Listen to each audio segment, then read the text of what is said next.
Olá, meu nome é Júlio e agora vamos apresentar o nosso trabalho. Nosso grupo é composto por Ana Beatriz Baiman, Érica Suelen, Maria Fernanda e por mim, Júlio Felipe. Vamos dar início falando sobre o INSS. O INSS significa Instituto Nacional do Seguro Social. É um órgão do Ministério da Previdência Social, ligado diretamente ao governo. Ele é responsável pelos pagamentos das aposentadorias e de demais benefícios dos trabalhadores brasileiros, que contribuem com a Previdência Social, seguro que garante uma aposentadoria ao contribuinte quando ele parar de trabalhar, com exceção dos servidores públicos. A principal vantagem da contribuição para o INSS é garantir o recebimento de um benefício mensal durante a aposentadoria, né? Como todos sabem, provavelmente. Outra vantagem é que o trabalhador que contribui para a Previdência tem direito de receber auxílio-doença em caso de afastamento do serviço por motivo de saúde. Agora eu estarei listando alguns exemplos do que a Previdência Social proporciona, né, aos seus segurados. Aposentadoria por idade, invalidez, a pensão por morte, auxílio-doença, auxílio-acidente, auxílio-reclusão, salário maternidade, salário família, reabilitação profissional e aposentadoria por tempo de contribuição. É descontado dos salários dos trabalhadores uma porcentagem. Cada valor de um salário tem uma quantia certa. Até R$ 911 é descontado o valor de 8%. De 911 a 1.519, o valor de 9%. E de 1.519 a 3.038, o valor descontado é 11%. E acima de 3.040, o desconto é de R$ 334,29. Agora eu estarei falando sobre o imposto de renda retido na fonte. É um tributo descontado de maneira direta dos rendimentos ou salários de empregados por parte de seus contratantes. Além disso, o IRRF também diz respeito a outros rendimentos, por exemplo, aluguéis, rendimentos pagos entre pessoas jurídicas ou trabalho não assalariado. É mais comum o desconto do salário de pessoas físicas. O seu cálculo do imposto de renda retido na fonte segue uma tabela progressiva da Receita Federal. Assim, é importante, destacar que nem todo tributo recolhido pela Receita ele é deduzido como imposto de renda retido na fonte, já que o IRRF possui sua alíquota e as quantias a deduzirem diretamente. Então, dessa forma, é por isso que em todos os anos acontecem as entregas das declarações de imposto de renda, em que é verificado todos os rendimentos e também aqueles gastos, além dos salários. Assim sendo, com isso, eles aparecem por dedução.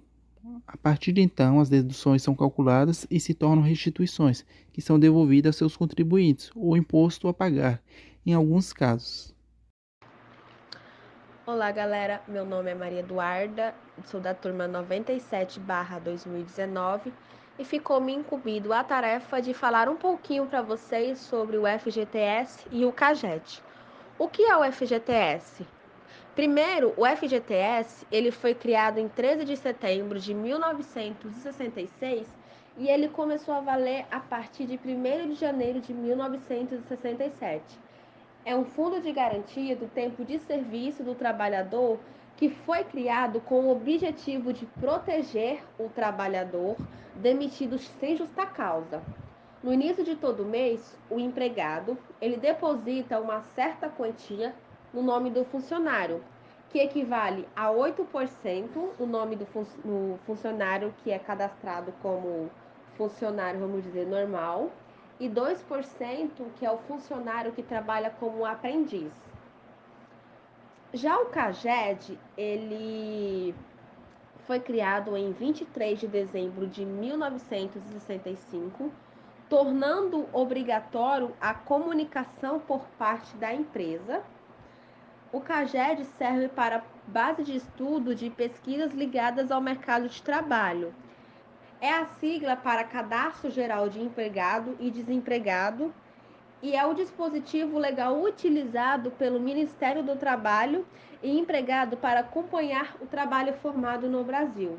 Os dados coletados pelo CAGED são nome dos colaboradores, cargos e outras informações gerais.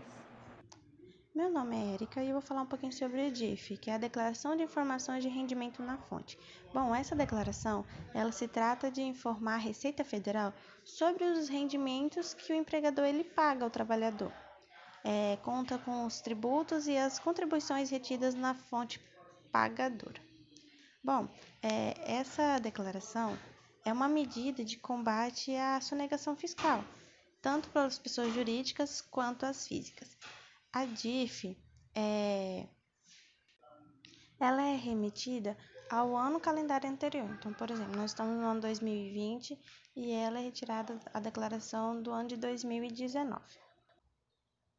Bom, a DIF ela tem como objetivo informar os rendimentos pagos a pessoas físicas domiciliadas no país, o valor de imposto sobre a renda ou contribuições retidas na fonte, pagamento, crédito, entrega, emprego ou remessa a residentes no exterior e também os pagamentos a plano de saúde, de assistência ao plano de saúde.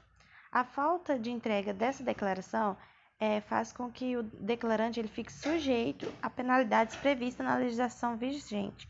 Os contribuintes que deixarem de apresentar a DIF no prazo fixado estão sujeitos a multa de 2% ao mês. Bom, agora eu vou falar um pouquinho sobre a RAIS, que é a Relação Anual de Informações Sociais. Bom, essa é a forma de coleta de dados trabalhistas criado pelo governo em 75. Essa foi instituída pelo Decreto 76.900, em dezembro de 75. Ela está em vigor até hoje. E esse documento ele visa o levantamento de dados estatísticos sobre as atividades trabalhistas, seja esse um setor realizou mais contratações, teve demissão, enfim, toda modificação que pode acontecer dentro da empresa. Bom, para fazer esse tipo de coleta, é dividido por município, por faixa etária, por grau de instituição, classe econômica, ocupação e rendimento médio e tempo de serviço. Aí, com essas informações, o governo ele consegue organizar os CNIs, que é o Cadastro Nacional de Informações Sociais, realizar um controle efetivo da nacionalização do trabalho, os benefícios como FGTS, calcular os valores a serem pagos do PIS e também do PASEP. Bom, olá. Eu vou me apresentar, né? Meu nome é Ana Beatriz e vou falar um pouquinho sobre o livro de inspeção e fiscalização do trabalho. Bom, o livro de inspeção do trabalho é basicamente um livro obrigatório que toda empresa deve possuir. E é obrigatório para todas as pessoas jurídicas e equiparadas conforme a portaria METPS 3158.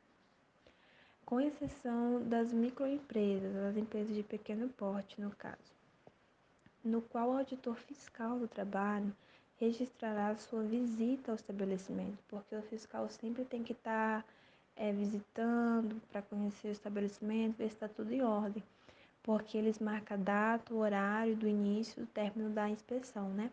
E nessa portaria está estabelecido que esse livro deve seguir. E esse livro é encontrado em qualquer papelaria. E também são apresentadas outras diretrizes. As empresas ou os empregadores que mantiverem mais de um estabelecimento, filial ou sucursal, deverão possuir tantos livros de inspeção do trabalho, porque é muito importante as empresas terem esse livro, né?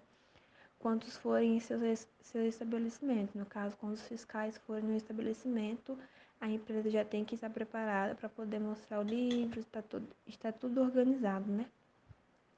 A quem pensa que é burrice, é porque muitas pessoas pensam que é burrice, no caso, ter esse livro e tudo mais, porque a organização em uma empresa é tudo, né? Pensa que é burrice organizar um histórico, porque em uma fiscalização futura pode acontecer de um fiscal consultar o livro, ver que a empresa já havia sido orientada anteriormente sobre uma irregularidade constada na inspeção e, por isso, lavrar um auto de uma infração. No caso, o livro tem que estar sempre sendo registrado, sempre em ordem, sempre no horário, na data certa, nunca deixar de ser regulado, porque esse livro é muito importante na empresa. E muito obrigada.